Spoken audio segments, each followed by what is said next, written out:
Welcome back to the deep dive. Today we're building on something we touched on recently, which was, the historical reality of Jesus. We looked at external evidence, scientific type evidence, showing he was actually a real person, not just a myth or a story.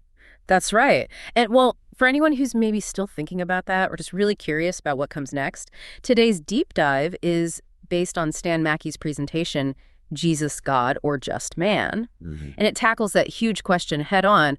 Was Jesus just a human being, or was he actually God? Okay, yeah, let's get into this. Because Stan Mackey's approach, it's interesting, he really looks at both sides, doesn't he? He lays out the evidence as he sees it. So we're basically following his line of thought, seeing where it leads. Exactly. So to start, Mackey suggests we look at Jesus just as a man. He kind of grounds the whole thing in, well, human experience first. Right, making him relatable. So what sort of things does he point to? The human stuff. Well, he starts with the basics, born of a woman, grew up like any kid does, playing, learning. He had friends. He laughed, helped people out he loved. It's a very human picture, almost like strikingly normal in some ways. That's important, isn't it, to see that connection? Yeah. It makes the story feel, well, real. But Mackey's presentation doesn't just stay with the everyday stuff, right? It goes deeper. Oh, definitely. It moves into the suffering, the hardship. Mackey highlights how Jesus was falsely accused of breaking laws, customs, traditions, and these charges, they came from people who, in Mackey's view, really weren't fit to be judging anyone. It shows a real vulnerability. And then there's the ultimate point, which Mackey really emphasizes. Jesus paid the highest price. He was executed for something he didn't even do. And we know Pontius Pilate was real. We've talked about that evidence. And even he tried to pardon Jesus. That says a lot about the injustice. It really does. But despite Pilate, Mackey points out, the crowd, the masses, they pushed hard against releasing him. They actually demanded his death. So it paints this very human, very tragic picture. Someone let down, persecuted, killed unfairly. It kind of sets a stark foundation. All right. That's a really solid grounding in his humanity, his suffering. So after laying that out, how does Stan Mackey start to bridge over to the divinity claims? What's the first thing he brings up? He shifts gears pretty quickly, actually, right into the extraordinary stuff, the acts that, don't have easy explanations. He mentions the story of turning water into wine. That's a famous one, and one that immediately makes people think. Yeah, you can imagine the skepticism. And Mackey knows that, right? He anticipates people thinking, okay, I'm not sure I buy that. So how does he suggest we validate these kinds of stories? He addresses it directly. He stresses how well documented Jesus' life actually is. It's not just one person's story. There are 4 distinct eyewitness accounts: Matthew, Mark, Luke, and John. And these aren't just brief mentions. They're detailed records of what he did, what he said, his adventures. 4 separate accounts. That's significant for any historical figure. But what about the context? The time they were written? Does that add weight to them? Absolutely. That's a key point Mackey makes. You have to remember, writing wasn't common then. Most people couldn't read or write, and the materials, papyrus or parchment, were expensive. So for 4 independent accounts like this to even exist, detailing the same core events, the same person, it gives Matthew, Mark, Luke, and John incredible authenticity. Mackey argues they carry a historical weight that would stand up as solid testimony, even in a modern court. The consistency across them is really striking. Okay, so with that credibility established for the accounts, Mackey then brings up other incredible acts. Yes. He talks about Jesus healing the blind, not just praying for them, but, using his hands, his voice, and sight being restored. And then there's that really staggering story, taking just 2 fish and 5 loaves of bread. Right, the feeding of the 5,000. Exactly, feeding 5,000 men plus women and children. On top of that, it's huge. And Mackey is quite open about this one.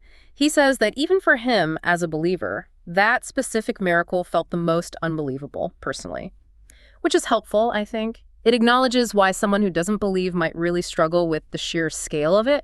It kind of sets up the next challenge. Which is probably what a lot of people listening are thinking right now. Okay. But lots of people throughout history have claimed to be God or something divine. What makes Jesus's claim different? Is there actual proof? Precisely. And Mackey anticipates that. He tackles it by giving some context, actually.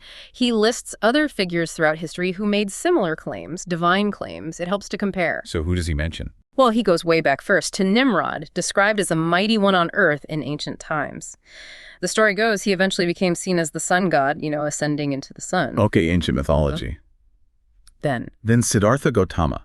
Born around 563 BCE in the Himalayas, what's now Nepal, his followers believe he achieved enlightenment and became the Buddha, revered as God in Buddhism. Right. And closer to our time. He mentions Arnold Potter. He was a leader in the Latter-day Saint movement who claimed the spirit of Jesus had entered his body, making him the Potter Christ. His story ends tragically, though. He died trying to ascend to heaven by jumping off a cliff. Wow. Yeah. And Mackey also mentions others people might know, like David Koresh, Jim Jones, leaders of movements built on their own divine status. He also brings up Henri Cristo, a Brazilian man, claimed he heard voices from childhood, and then in 1979, while fasting, he said he received a revelation. A voice told him he was Christ, saying, "I am your father, the God of Abraham, Isaac, and Jacob." Okay, so we have this whole range of claimants: Nimrod, Buddha, Potter, Koresh, Jones, Henri Cristo. What's Mackey's point in listing them? How does this help differentiate Jesus' claim, if at all? It really begs the question of verification, doesn't it? It absolutely does. And this is where Mackey makes a really interesting turn. He proposes what he calls a scientific approach, not to the claimants themselves, but to validating the Bible as a reliable source. His logic is basically this. If the Bible can be shown to be reliable in ways we can test, maybe through its predictions, then its other claims, like the miracles or Jesus' divinity, become much more credible. Scientific validation of the Bible. How does he connect prophecy to science? That sounds like a leap. Well, he draws a direct line. He says, prophecy leads to probability. And probability is basically a branch of statistics. And statistics, that's undeniably a science. So he's essentially framing it as prophecy, probability, statistics, science, a chain of logic. Okay, I see the argument. So how is this applied? This is where it gets really fascinating. He talks about a group of scientists who took on a challenge. Calculate the odds of just 8 specific prophecies from the Bible coming true. And these aren't vague, like a leader will rise. They're specific, fulfilled prophecies, things the Bible said would happen, that did happen later in history. Just 8 prophecies. And what did they find? What were the odds? The number they came up with is, well, it's staggering. 1 times 10 to the 17th power. That's a 1 followed by 17 zeros. 17 zeros. Okay, let's try to picture that. A million is 6 zeros. A billion is 9. Trillion, 12. Quadrillion is 15. So this is 100 quadrillion. Exactly. 1 chance in 100 quadrillion for just 8 prophecies. That's hard to wrap your head around. It really is. But then Mackey drops the next part. There are actually 115 specific messianic prophecies in the Bible. Prophecies about Jesus. And according to his research, it wasn't just 8 that came true. It was all 115. All of them. 115 specific predictions. All 115. Okay, if the odds for 8 are 1 in 10 to the 17th, the odds for all 115 must be astronomical.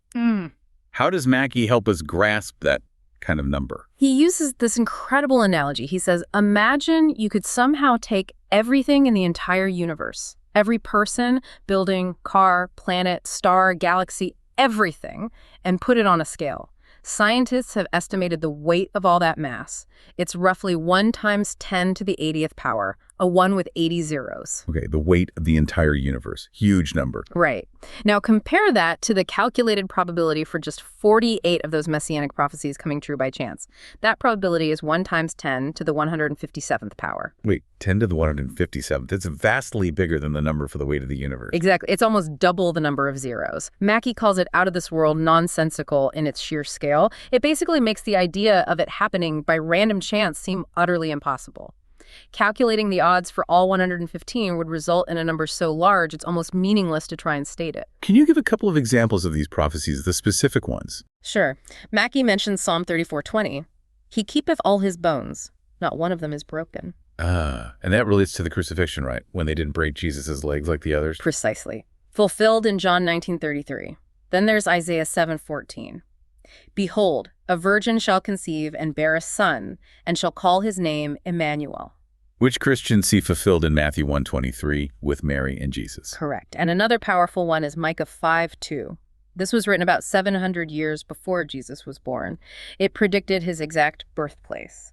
But thou, Bethlehem Ephratah, though thou be little among the thousands of Judah, yet out of thee shall he come forth unto me that is to be ruler in Israel. Wow, predicting Bethlehem 700 years in advance. Okay. So Mackey's overall argument here is clear. If the Bible demonstrates this level of, you could say, scientific reliability in its prophecies, predictions confirmed with odds that defy chance, then it builds a very strong case for trusting everything else it says. Its accounts of miracles, its claims about Jesus' nature, they stand on that foundation of proven reliability. Right. So if we accept that premise, that the Bible is this reliable source backed by fulfilled prophecy, what does that ultimately mean for the big question?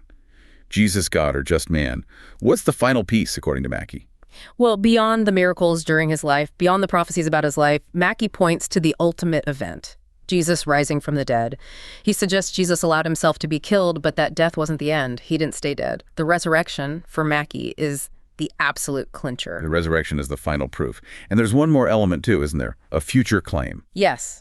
Jesus also stated he would return, not just appear, but come back to, as Mackey puts it, take us home. This is a future prophecy. And Mackey's point is, if this source, the Bible, has been demonstrably right about so many incredibly improbable things already, backed by these almost unbelievable statistics, then there's a strong logical basis, not just faith, to believe this final future claim as well. So bringing it all together, Stan Mackey's presentation asks, Jesus, God, or just man? And based on the evidence he presents, the human life, the attested miracles, the comparison with other claimants, and especially the staggering probability of fulfilled prophecy, his conclusion is decisive. Emphatically, he argues, the evidence points to one answer. He is God. That's quite a deep dive, weaving together history, testimony, and even statistical probability. Yeah. It definitely gives you a lot to think about. So for you listening, what part of this stands out the most? Is it the idea of scientific probability being applied to ancient texts?